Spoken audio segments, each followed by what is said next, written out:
A prolonged fire continues to engulf the Navotas sanitary landfill, with authorities racing against time to contain the damage after days of smoldering conditions. As officials mobilize heavy equipment and investigate accountability, efforts are also being set in motion to eventually transform the site into a rehabilitated space. Bernard Ferrer reports.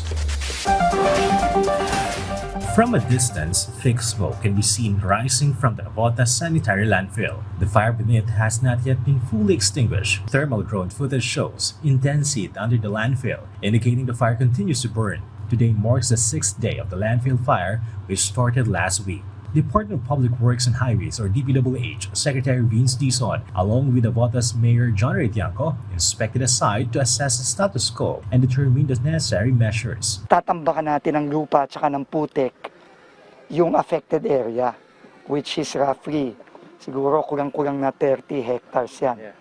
No, dito sa 40 hectare landfill area. No, malaki-laki yun, no. So mga dump truck, mga bulldozer, kailangan yan ipapadala natin ng mabilis. There is no direct access road to the landfill, which is surrounded by water, so barges are used for entry. However, during the low tide, barges have difficulty accessing the area. A temporary access road has been constructed with the help of the private sector to facilitate the entry of heavy equipment. Malapit nang matapos yung kalyeng ginagawa.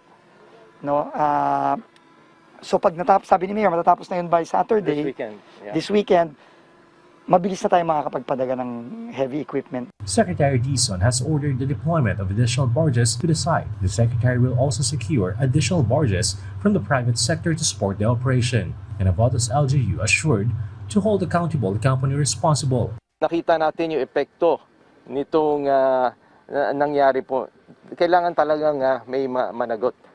Diba? At part ng ECC, ng Environmental Compliance Certificate nila, yung lisensya, permit na binigay ng DNR, ay kasama kahit natapos yung operation, kailangan hindi mo pwedeng basta iwanan yan. Bernard Ferrer from the National TV Network for New and Better Philippines.